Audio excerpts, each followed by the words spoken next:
And this massive tail. God, I just love this little baby. Be sweet, baby. Be sweet.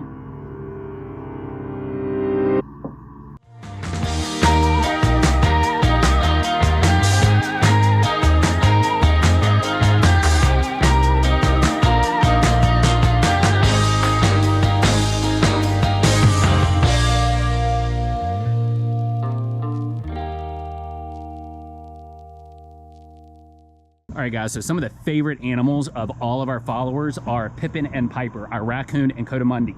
And I will say that when we first got these guys, they were one of the hardest animals to find information on online about their vet care, their diet, proper habitat, husbandry. All those things were so hard to find. So this YouTube video is going to be a full video on everything that we've learned about these two animals, and in particular, their vet care and how to keep them happy and their husbandry. So that's the main things I'm going to focus on, because that was the main things that we could not find access to when we first got them. There was a lot of veterinarians that had a limited amount of knowledge about these guys, but not really anybody that was proficient about these guys. So you're going to want to find a veterinarian that's willing to work with you. And there's a couple of safety things that you're really going to want to know about these guys before you take one into your home. So while I'm talking to you guys, I'm going to go ahead. I've already hosed out their cage for the morning, but I'm going to go ahead and prep their breakfast, and we'll go in there and feed them. And I really want to show you guys how they eat and how they act when they eat. And these are two animals that I've had since they were babies. I bottle fed our raccoon. So this is just going to show you the true character of these guys in captivity. So when we first got Pippin and Piper, our raccoon and Coati here at the sanctuary, they were little babies, which meant that we were able to introduce them to each other and keep them together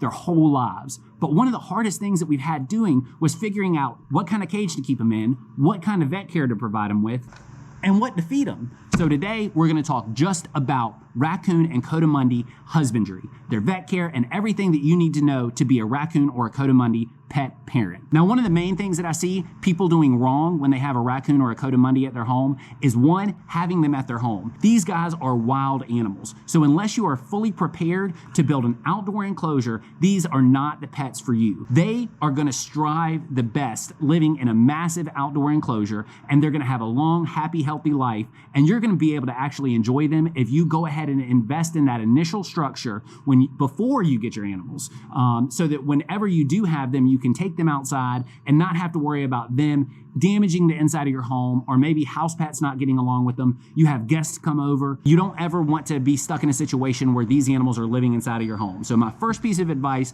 would be to go ahead and construct your outdoor facility prior to bringing home a raccoon or a Coati. The second thing is going to be to find a veterinarian. Vet care on these guys is extremely hard to find. So sometimes you might be able to get your cat and dog vet to help you out, but other times you're going to have to go and rely on an exotic animal veterinarian. There are vaccines that these guys have to have, and without them, it's life-threatening. They can get things from your dog or your cat that your dog and cat get vaccinated for, that if you don't vaccinate these guys for it, they can die. Flea and tick prevention. These guys have internal and external parasites. So I'm just going to be going over everything that we do to make sure that those animals are as happy and healthy as they possibly can be here at our farm and sanctuary. Now, one of the things that I will talk about the most is going to be their food. So the food that you feed a raccoon and a Coati is going to be very important. These guys roam tons of miles looking for food all day long in the wild. So when you take these animals and you put them in captivity, then you are automatically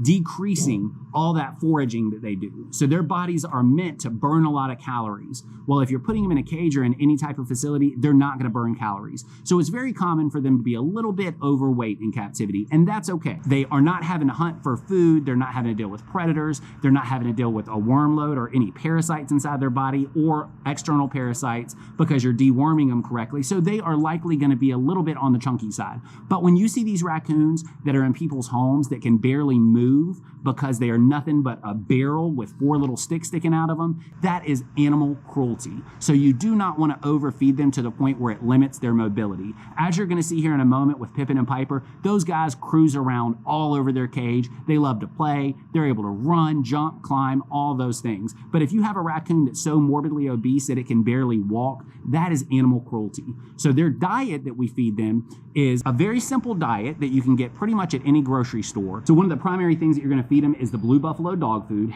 and it's a very small amount. They don't need an unlimited amount, probably about 2 tablespoons per raccoon per day. And that is just to get them their nutrients and stuff, but it's very, very heavy in carbs, so you don't want to give them a whole lot of dog food. They will eat dog food all day long and just be morbidly obese. So 2 tablespoons per raccoon is about what we do here. Of course, eggs, about 1 egg per day. They absolutely love eggs. Things like shrimp, frozen shrimp, they love. Boiled sweet potatoes is one of their favorites. Just lightly boil them so they're still kind of hard. And we do a little bit of fun things like carrots. They don't really like carrots, but we'll still hide a few of these. They're very low in nutrients, but they do have quite a bit of sugar in them, so you don't want to overdo it on the baby carrots. And last but not least, a little bit of fruit. Now, the fruit that we use varies daily. We'll use mangoes. We'll use things like apples. Sometimes we use these little clementines. Not too much citrus because it can upset their stomach, but we do a little bit of fruit every day, and that's primarily for Piper, our Coati. One of the worst things that I hate feeding them, and it's something that you really have to get used to, is whole prey items. So we will feed day-old baby chicks that we buy frozen from different reptile feed suppliers, so places like rodentpro.com. We'll get whole frozen baby chicks, baby mice, and full adult mice that we will feed them, and we feed those frozen. So we put them out there in the cage and they eat the head, the bones, the fur, everything. They absolutely love them. And that's a really good low carb option for them. But this is what a day's food looks like for Pippin and Piper, our Coati and Raccoon. And I've also got some bell peppers in here, some little sweet peppers in here. One of my favorite things to feed them are these little bones. So these bones are just dental bones for dogs, and they're really good at helping them clean their teeth and also fulfill that drive to chew on things. They really want to be able to chew on things. So if you have a lot of stuff in there for them to chew on, it's going to be really, really good for them. The eggs I usually boil. Sometimes we do feed raw. These are mainly for Piper, our Coati. Pippin the raccoon isn't a massive fan of eggs. She primarily goes after the dog food. So Piper and her will squabble a little bit whenever you feed them, but there's never any biting or anything like that. Just a little bit of growling and kind of threat display. Whenever I do feed them, what I do is every morning I'll hose out their cage, and then after it's good and clean, I'll change their water, and then I'll go in there and make their food. Then I'll take their food in there and I'll spread their food out in different areas throughout their cage so that they have to slowly find it. All right, so now we're gonna go ahead and head inside the Raccoon and Coati enclosure. Let's see how this is gonna go, guys.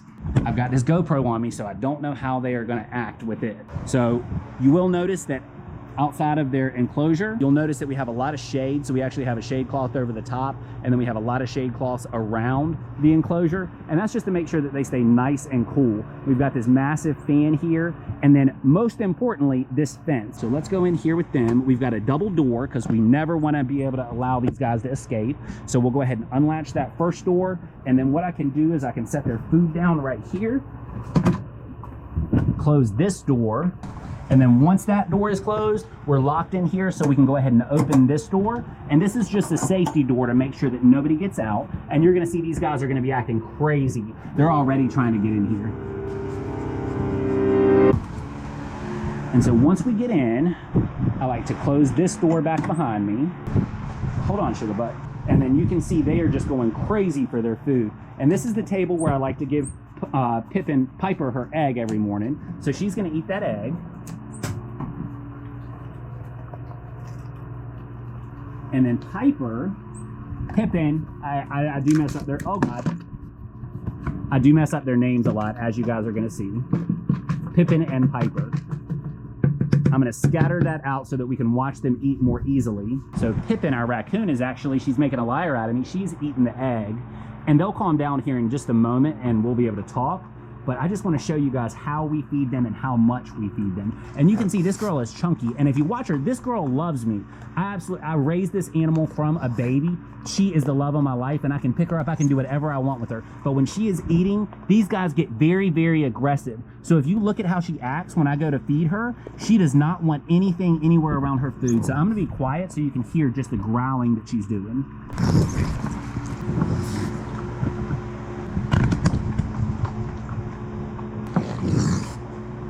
And so this is the way that any raccoon is gonna act. It does not matter how sweet you are to it and how much you baby it. These guys are not going to do well when they are eating around any type of people or any interruption. They are very, very food aggressive. And that goes for most wild animals, most exotic animals. They're not like a cat or a dog where you can feed them and you can sit there and pet them while they're eating. They will get aggressive when they are guarding their food or when they're eating. All right, guys, so while they're eating, we're gonna finish talking about some of the stuff that we have learned about these guys. Let me see if I can get us hung up right here. All right, there we go. So you guys should be able to see them in the background. So I'm gonna talk just about some of the things that I wish that I knew before I got these guys. So first off, when we first brought Piper home, and Piper is the Coati, she was living at our friend's zoo in Florida. And we got her because we had already gotten Pippin, the raccoon, and we wanted a buddy for her. And so we had them both in large parrot cages inside of our home, and they were both babies. So they were only about this big. They were little tiny babies. And so we brought them home, and they had a vet appointment scheduled for the next week. I just wanted to get them and have them introduced to each other. So we had them in cages side by side. And the first thing I will say is the mess. I could not believe how dirty these animals were. They were both babies, and I mean, they would throw food, feces, pretty much everything all over their cage. So for anybody that ever thinks that you're gonna get a raccoon or a Coati and have them as a house pet, you should really, really think again about that. These guys are not house pets at all under any circumstances. So that's when the work started. Our raccoon, Pippin, was about 2 weeks old. Her eyes had not yet opened, and so she was being bottle fed. So she had to stay inside the house. She was just a little tiny baby. Piper was up and eating hard food, but she was living inside. So the bird cages were set side by side so they could start getting used to each other. We would go in and we would take them out every day, but we started talking with our vet about long-term care and all that stuff. So one thing that we knew we needed to do was we needed to get both of them spayed, and we needed to get both of their vaccines. So once they reached a certain weight, I believe it was 4 pounds, that's when we were able to go ahead and get their vaccines done. The vaccines that you do for raccoons and Coati are the exact same. All right, guys, so I walked out of the cage so that I could pull up our veterinary records just so that I could let y'all know exactly what we did for our raccoon and Coati. So the first vaccine and the most important vaccine that you're gonna give to a raccoon and Coati, or I should say your veterinarian is gonna give, is gonna be the rabies vaccine. Now, that's not gonna do any good if the raccoon bites someone. If the raccoon bites someone, they are still gonna have to be euthanized if you are in the United States. So the state is gonna come in and they're gonna force you to euthanize that animal so that it could be tested for rabies. That's not to say it has rabies, but that is a very important thing to consider whenever you consider owning one of these animals. If that animal ever comes in contact with anyone, that person can go to their doctor. The doctor is required by law to report to the Department of Health that they have been bitten by a raccoon. That Department of Health will come out and seize the animal for rabies testing, which is why we do not allow under any circumstances for anybody to ever come into contact with our raccoon or our Coati, because we don't want to risk it. Now, that's not because they could potentially have rabies, because there's no chance of that raccoon getting rabies. She's a captive raccoon. She's been in captivity for over 2 years, and she gets vaccinated every year for rabies. It's because of the way the law was written.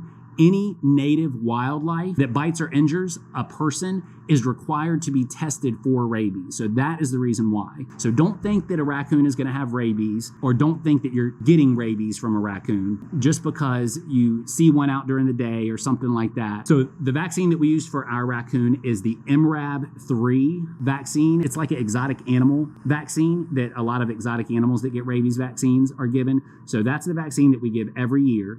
Also, we vaccinated for canine distemper virus. So it was a DAPPV vaccine. So your veterinarian will know what you're talking about whenever you tell them that. But they are going to get vaccinated for that. And that's going to cover all of your parvoviruses and everything like that. So those are going to be the 2 most important vaccines that you're going to get. When they're babies, they'll get 3 different sets of vaccines 3 weeks apart. But then after they've had that, they're only going to get vaccinations once a year. So like our girls, every March, they get a rabies vaccine and a DAPPV vaccine. And that's just to make sure that they're safe against everything. And that's just your vaccines that you want to get for them. Now, as far as internal and external parasites, that's another thing that you're going to have to worry about with having animals like this. Internal parasites that they can get are the same as your cat and dog pretty much. External parasites, exact same. There's one thing that I absolutely love, and that's going to be something called Advantage multi, and that is a prescription drug that you have to get through your veterinarian, and your veterinarian will tell you how to dose it down for your animals. So like with Pippin and Piper, they each get 0.3 cc's of Advantage Multi every month, and it kills any internal or external parasites. So you're going to want to be very, very careful with this, because if you use it incorrectly, it can make them sick. So this is something that you definitely want to consult with a veterinarian about prior to administering it to your animal. And it's also one of those things that you have to have a veterinarian for to get the prescription anyways. So now that you've got everything covered with your food and everything covered with your vaccinations on your raccoon and coatimundi, let's talk about their environment and the house that they actually live in. Apologies for interrupting your cute animal content, but I hope you'll forgive me once you hear that you can actually meet and stay with the very same cute animals that you're watching right now. That's right, you can stay at our Airbnb on the farm and animal sanctuary. Not only will you be provided with luxury amenities like a hot tub, fancy schmancy coffee, a bidet if you're feeling brave, and remote control everything, but you'll also get to hang out with the 150 plus animals that call Goat Daddy's home, including Abu the camel, Norris the cow, Piper the coatimundi, the crazy macaws, obviously the goats, and every single animal in between. Check the description to book your stay today. Now back to the video. So we've got this bamboo planted here, and eventually this bamboo will grow up and block this, so I won't have to have this ugly shade cloth up there. But until it gets bigger, we have these shade cloths up here just to make sure that they're nice and cool inside in this hot South Carolina heat. Now, raccoons are easy to potty train. They're gonna try and use the bathroom in a body of water. So this pan right here, we dump about twice a day, and this is where Pippin poops in. They never drink out of this, they only get in here and poop in it. And we'll just dump it out and refill it once or twice a day. Now, in addition to that, they also have this house right here. Now, in the wintertime, this house actually has an Acoma hound heater in it so that we can make sure it stays nice and warm. It stays at about 60 degrees inside that house. And there's a camera in there so that I can watch them in the wintertime when it's cold to make sure that mainly Piper, our coatimundi, is not getting cold. They also have this 55-gallon drum that we cut the base off of so that they have a nice little place to get up high where they can be shaded and cool. You can see the shade cloth outside that we got. And then also, we found this in the woods, so I just added this in here. It's screwed in because anything that you have in their cage, they can push off and injure themselves. So if you have something up high, be sure to secure it really good. And then we built this nice little deck for them so that they had plenty of high space. This is just a kid's tire swing that we got. We use this mainly to hide food in and make it a little bit hard for them to eat. And now this is Pippin, our raccoon's favorite place in the whole wide world. And this is just a big livestock tub. And we put a lot of little pipes and toys, dog toys, Kong chew toys, and different rocks and stuff in here for her to find, because throughout the day, she'll come in here to cool down, and this will also give her something to play with. So she'll use her hands and feel around all that, and you can hide treats up under those rocks to make it to where she has to pull the rock up and find the treat, similar to what she would do in the wild. Now, I had this pan from where we brought food in here to feed them, but you don't need a food bowl for these guys because they're going to destroy all the food. They're just gonna throw it everywhere. So plan for that. And I use this deck floor so that we can hose all of the food and poop down through here and not have any accumulation of mess.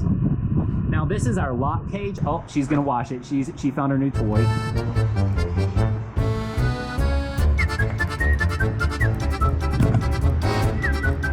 Now this is a lockout cage, so I can put them in here. If I have another employee cleaning, I can lure them in here, and then we lock this door so that they can't come in contact whenever we're working in this cage. If we're moving stuff around and they're aggravating us, we can lock them up. And then they also have this ASL house that we actually ordered online on the internet. It's just a common dog house. In the summertime, we remove the flat from it, and that way we can hose it out super easy. There's no bedding in here in the summer, but in the wintertime, we fill this full of wheat straw so that they have a nice warm place, and we also put the door on it.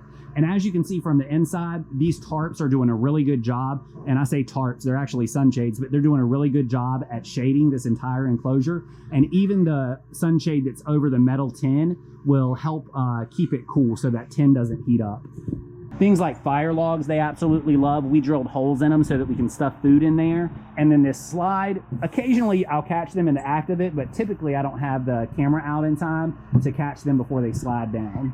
Another thing I see a lot of people doing with their raccoon and coatimundis, outside of trying to get them to be house pets, which they are not, you have to have an outside enclosure for them. But another thing I see them do is feeding them way too much food. So be sure that you don't feed them things like cotton candy and marshmallows. They do not have access to that type of food in the wild. And a lot of people think, oh, well, raccoons eat corn in the wild. Those raccoons are going miles a day in search for food. And they're also having to deal with internal and external parasites. So they keep a good weight being in the wild. With all of the things that they have. And they also don't have a very long lifespan in the wild. Whereas in captivity, a raccoon can live 15 plus years. So be sure that you're giving it a good diet, lots of veggies, a small amount of dog food, really high quality dog food. And then of course that whole prey food and things like shrimp, sweet potatoes, stuff like that. Now with the coatimundi, I have read and talked to so many people, and if they're trying to sell you a coatimundi, they may tell you it's easy to potty train them. I've heard 50-50. I can tell you right now, based off my experience, there is absolutely no potty training that coatimundi. She is not gonna potty train. Like, she is gonna go wherever she wants to go, and that's everywhere. So whenever you build your enclosure, plan for that and know that this is not a house pet. I cannot stress that enough. These guys are not house pets. Keep them outdoors. Build a zoo enclosure for them. If you want to have these guys in captivity, it's going to be about a $5,000, $6,000 enclosure that you're going to have to build. Now, this right here is what's called welded horse panels, this wire right here, because if it was any smaller gauge than this, they'd be able to easily break out of it. So you want to make sure that you have a really sturdy enclosure, because these guys will break out super easy. Another thing I see a lot of people doing with these guys is saying, well, what do the wild ones do? What do the wild ones do? So yes, coatimundis and raccoons live in a very, very large area. And in those areas, sometimes it does get cold, sometimes it does get hot. The main thing I want to stress to you guys is that if you build a cage and you put it outside in the sun, that animal cannot escape that cage if they get too hot. If an animal, if a raccoon is wild, it is up in the tops of trees and there's a breeze blowing. So even if it is 100 degrees outside, they're able to move around and make sure that they stay in a comfortable area. There's a lot of animals out there that are sitting and baking in different facilities because they say, oh, they can deal with hot weather, they can deal with the sun. No, these animals, raccoons in particular, are nocturnal, so they're gonna sleep all day long, and they only come out during the night normally, unless it's a mother feeding their babies. But then coatimundis are diurnal, but they can go to different areas if they get too hot too, and they can get in water. So you got to make sure that your animals have options to go to a lot of different places. You cannot just get these guys and put them in an enclosure in full sun or in cold weather and expect them to take care of themselves. You've got to offer these animals a range of different places to get in and out of the elements. So that means rain, cold weather. Sorry, she's chasing the camera and she's all wet, so I'm gonna get all wet. I love you so much, my baby girl. So just because they can live outside in the elements doesn't mean that they should. Be sure that you give them a wide array of choices that they can make as far as where they sleep at, where they eat at, where they drink at, to make sure that they're happy and healthy. That being said, if you are considering getting a raccoon or a coatimundi as a pet, the first stop you're gonna wanna make is to somebody that already has one so that you can learn from them. But then you're also gonna wanna find a good veterinarian, because God forbid an emergency comes up and you don't have somebody that you can take them to. So I have a veterinarian that I can take my animals to 24/7. So first and foremost, find a veterinarian, find out your state and local laws, because these guys are not allowed as pets in every single state. Even county by county can vary. So be sure that you're legal before you do it, and go ahead and contact a veterinarian. Also, I wanna say one really important thing that somebody might not know going into getting one of these. So these two animals absolutely love me to death, and I'm the one that took care of them since day one, since they came to the sanctuary. But if anybody else was to come in this enclosure or even walk up to this enclosure, they get extremely aggressive. So these are not an animal that a whole family can have in every situation. You may have one animal that loves everybody, and then maybe another animal, it turns 2 years old or turns 3 years old, and it really only likes one person or allows one person to pet. Drop a comment down below if you guys have a pet raccoon or a coatimundi. Let us know what you think. Let us know what you like seeing, what you like best, what you don't like. But yeah, thanks for following, subscribe, and I hope that this was helpful to someone. This is all information that I really wish that I had, easily accessible whenever I first got them. So remember, the vaccines are the MRAB for rabies and DAPPV, which covers all the other stuff that they can get. Get them spayed when they're about 6 months old, and be sure to watch out their incisions, healthy diet, and a massive enclosure that's really, really safe, because these guys can break out of just about anything. So the camera's overheating, so I'm gonna make this snappy. Drop a comment, like, subscribe. Thank y'all so much. Bye. I love you so much, my little angel. Are you a cute, cuddly little baby? You are, but you can be ferocious. And look at those claws on this girl. Oh my goodness. And this massive tail. God, I just love this little baby. Be sweet, baby. Be sweet.